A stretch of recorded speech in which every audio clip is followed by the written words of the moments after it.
Hello and welcome back to Read Becca. So it has continued to be a kind of trying reading week, so I still got some stuff done.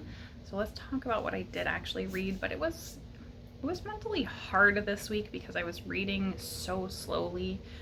I've continued at something like 10 to 15 pages an hour is where I'm at right now for, a standard book, and just have not been feeling like picking up books very much. So I'm trying to keep myself going. I talked about that a little bit last week. And if you missed out last week, I talked quite a bit about everything that's been going on that's kind of been stressing me out and keeping me from reading. So that all fortunately has kind of improved. So things are not weighing on me as much. So I'm hoping this weekend we'll start looking up. So on to what I actually did finish. So first up, I finished Deadlands Boneyard by Seanan McGuire. And this one I picked up from my physical TBR shelf, so that's great. I've got one off there. I also picked this up for our fantasy bingo because this one is going to be great for a genre mashup because this is a weird Western.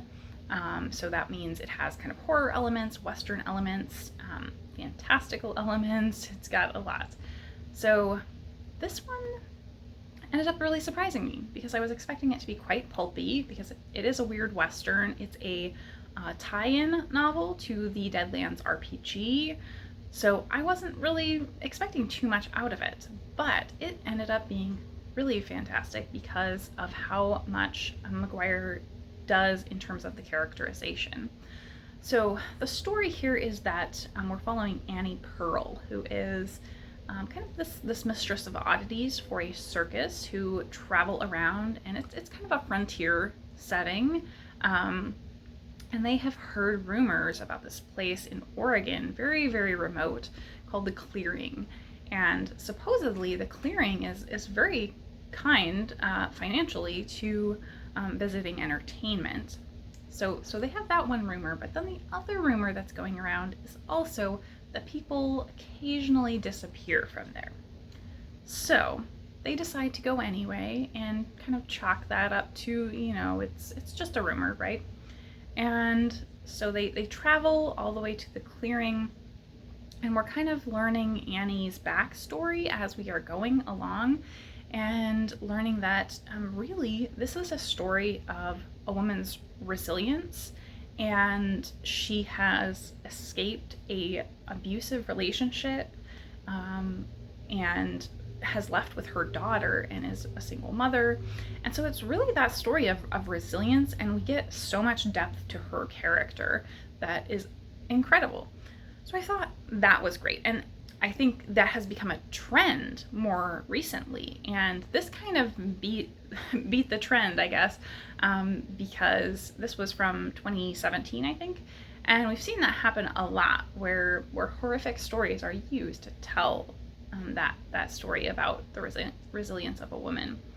So I really enjoyed that. I think this was a great story in terms of the horror elements. The characters were really, really interesting. The backstory for everything was great. This one does have illustrations. Let me get a non-spoilery-ish one. Let's see. Yeah, so here's our mistress of oddities sleeping with her pets. And so I like that one a ton. Then I read the first 3 volumes of Descender. So Descender volume 1 is all about the kind of backstory of this universe where robots are kind of being hunted now because at some point 10 years in the past, these giant robots attacked all of the planets. And so now any remaining robots are being destroyed by scrappers, pretty much. So we have this little companion bot, Tim21, who has just woken up after 10 years of sleep. He doesn't know where his boy is that he was companion to. He is trying to find a way to get to his boy, really, is everything that's driving him. and he's slowly learning about all this history that has happened over the past 10 years. And so, because he's a robot, though, all of these people are converging on him. Both the kind of smaller people that just want to scrap him because he's a robot, but then there's also something special about him that brings kind of bigger players into the mix. So that is the first one. The second one kind of gets into backstory. So I had actually forgotten really all of the Andy parts of this. So Andy is his boy. I had remembered all of Tim 21's perspective stuff, but I had forgotten all of the Andy parts of the story. So in this one, we get kind of the backstory of that specifically and what kind of happened with Andy. So I think it's still very much building up, and Andy kind of coming into the mix of this one. Then in volume 3, so volume 3 finally, we start getting backstory for really everyone else, and we get more backstory about what happened with the robots after as fallout of this big attack that occurred. So we get backstory for the other robots that were with Tim, and we get some of the side characters. So again, this is a very slow building story where most of what is happening is built on a foundation of everybody converging together and their histories, pretty much. So there's not as much like current action going on that I could talk about without spoilers. So everybody kind of wants Tim for some reason, and he's been passed around quite a bit, and we have multiple people chasing him. So there's a lot of action going on. It's really, really fun. And I absolutely love the art of this. So this is one where Jeff Lemire wrote it and Dustin Nguyen did the art, but the covers, so you've seen the covers obviously, but the covers often for comics are done by a different artist than the actual comic. In this case, the cover art actually does really represent what's in the book. So it is very much the same style. Then I finished a children's book. So I read The Worm and the Bird by Coralie Bickford Smith. And Coralie Bickford Smith is probably best known for doing really gorgeous covers for the Clothbound Classics. And so as you can see, this one is really, really lovely, and the back is lovely as well. This is a clothbound as well. But so it just is a beautiful art book, really. There's very little story to it. It's kind of all about perspective, I would say. So we do see both the worm and the bird's perspective, and the worm is hoping that someday they will be more free, I guess, not so hedged in, and today is going to be the day, and the bird is just sitting and waiting for the worm to come up out of the ground. And so that's pretty much all there is to the story. There's not too much. So then on to the stuff that I've had in progress.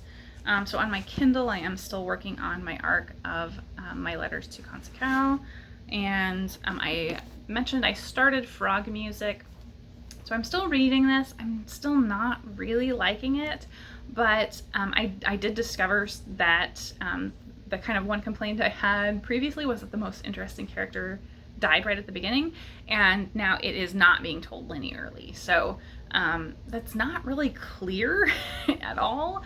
It was kind of caught me off guard, but I still am not really loving it, but that character is more present than the main protagonist, so she is still a side character, but I'm still not really loving it. I mean, the choices that are being made about how the story is being told, I'm not loving, but the non-linear element, I'm assuming that has to be there for a reason, so I'm kind of holding out of interest to see what it's doing with that. So that one is a meh so far. I'm still reading Best of World SF and enjoying all of those so far. And then I did start one new book from my actual TBR for the month.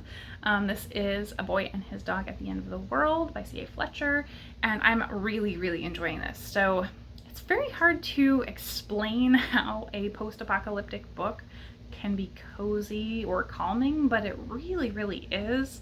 I mean, so I haven't read very much. Like I said, I've been reading very, very slowly, and I'm just up through kind of the part that you get in the blurb where really they have a visitor and his dog is taken by the visitor. So he goes on this chase after this person who has stolen his dog. So he has just left to chase the guy who stole his dog. But yeah, it's just so it's got so much loyalty in the story, and like they have such a great family unit, and the setting is really richly described. So I'm really enjoying this one so far. I'm actively very frustrated at how slow I'm reading because I want to be reading this faster because I'm really like into it. I sat down to read last night and I was like feeling like I was making a lot of progress, and I had been reading for a really long time, and then I looked down and I had read 2 pages. It was like, what am I doing?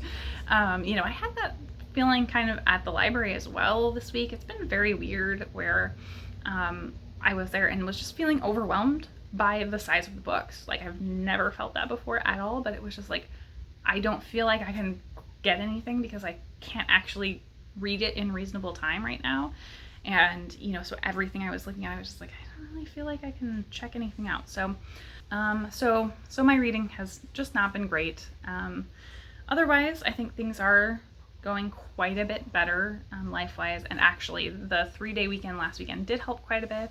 We got great weather last weekend, and so I got to really enjoy that before it got hot again. So it's back into the right around 90, which isn't as terrible as it had been, but still pretty hot. We have finally hit the wonderful point though where it actually cools off overnight. The West Coast, where I grew up originally, you get a good like 20-degree drop overnight. So it's pretty pleasant and tolerable overnight. Here in the Midwest, it does not. And yeah, it will drop maybe 5 degrees. So you don't get any relief at night. But lately we're finally at that point where it's getting really cooled down, so I can take some really nice walks at night once it's dark, and it actually has dropped to where it's like 90 during the day and it's like 70 at night, and it's lovely. So I don't know what else has been going on. Not anything, you know, too wild. So I talked last week about the cat situation. So first up, I had a temporary foster in the bathroom who was not cat friendly, and she has already gone back to the shelter. I did kind of wind up shifting things around in the house so that she could have the foster room, which is where my long-term foster has had his stuff kind of, but he doesn't spend most of the time there. He's been here for almost a year now, so he is fully integrated and I can have him out in the rest of it.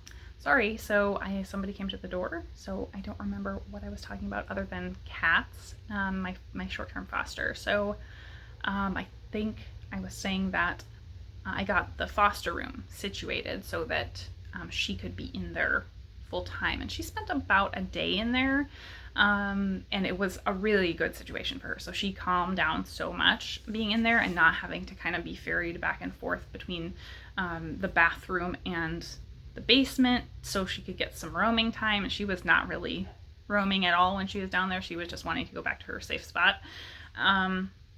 But I told them at the shelter that if she needed to, she could come back if she ends up get kind of stuck at the shelter for very long, because she was really stressed out there. And the foster room seemed like it was really good situation for her here. So she was very calm for the day she was there.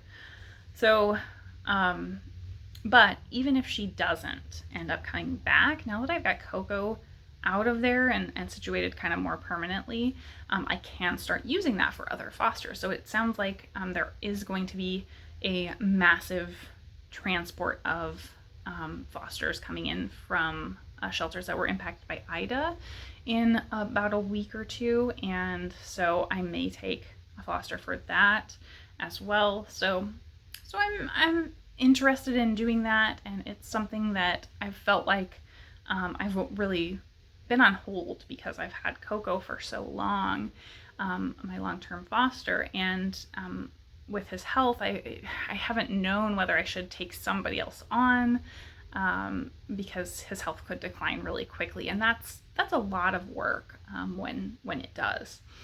So his health was the other big thing. So I mentioned last week that he'd gotten quite a bad day last weekend, where he was, kind of parking in his litter box and trying to go just constantly and peeing blood and stuff. So he did go to the vet this week, and they checked him out. We have changed up several things. It's still continuing on.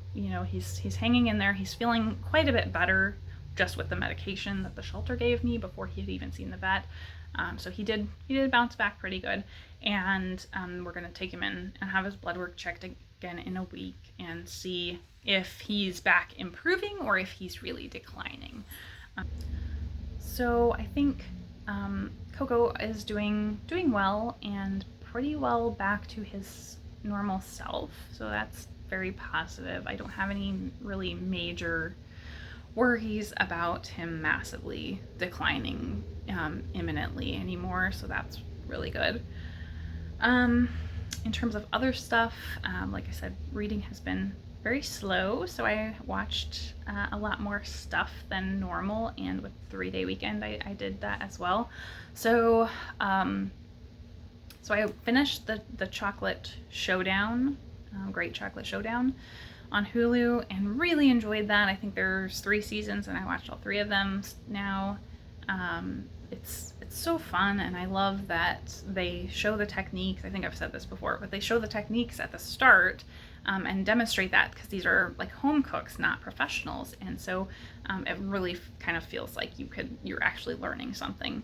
And then I started watching Pray Away, which is a Netflix documentary on conversion therapy, and I've been watching it in about 20-minute increments because that's about all I can take. It's wonderful and infuriating at the same time. It seems really, really well done. So that one is a good one for sure to watch if you can. The other stuff, really exciting. What We Do in the Shadows is back. Love that show. So I'm completely caught up on that one. It's so funny, and this season they've found themselves in a new position of power they weren't used to, and there's a lot of really fun stuff.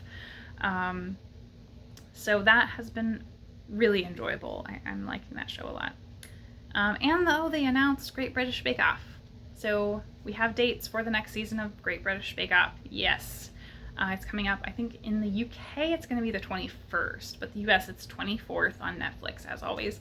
And of course they have to frustrate us by releasing 1 episode at a time. So I'm looking forward to it so much though. I love Bake Off, and yeah, it's definitely one I'm going to be watching as soon as it comes out every single time.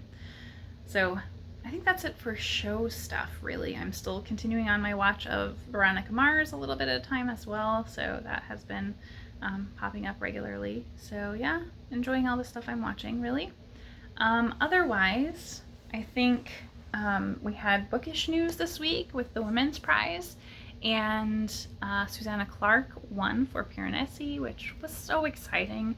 It was so different from the rest of the field of competitors, and I saw so many different types of readers who really, really loved it when they were doing their Women's Prize reading, and it was so unexpected to most people. So I think that was a really fantastic aspect to it. So I think it's absolutely well deserved. I think Clark should win all the prizes.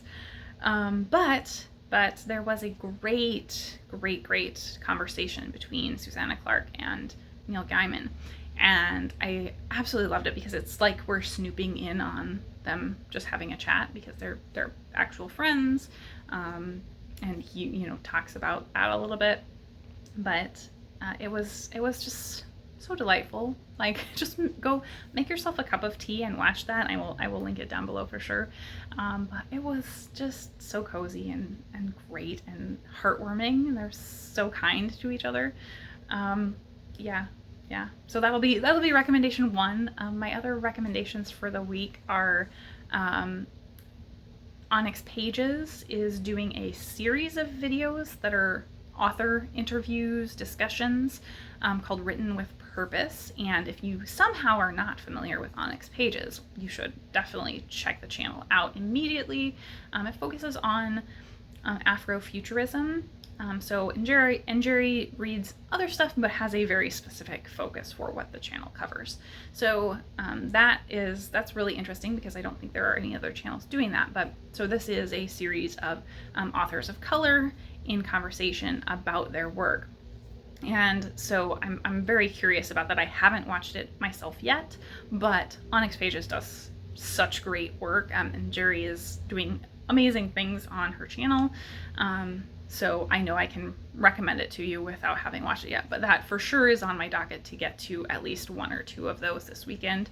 I'm really excited to watch the one with CL Polk, because I've really enjoyed Polk's work before. Then I guess in my current reading state, I really connected with Books and Bow. Did a video on In Defense of Escapism, and kind of not apologizing for reading what you want to read and the need for a mental break and escape. So everything from really genre fiction and things like people feeling bad for reading younger ages books. Obviously, I go all the way down to children's picture books and stuff. I think Books and Bow talked specifically more about like YA readership, that kind of thing. But yeah, really, really great discussion video. So I will link all of those down below. I'll link probably the whole playlist for Onyx Pages, but just really good stuff that I saw this week that I enjoyed. I think that is probably it for me today. I'm gonna try to do some more reading, and I do need to go to the library and return Descender Volume 3 and the other Coralie Bickford Smith book. I can't talk. I need to return those, and then I'm gonna pick up the next 3 of the Descender volumes, because I want to try and get through this whole Descender series, because I've read these 3 already previously, and these all, as I kind of talk through, are kind of backstory mostly.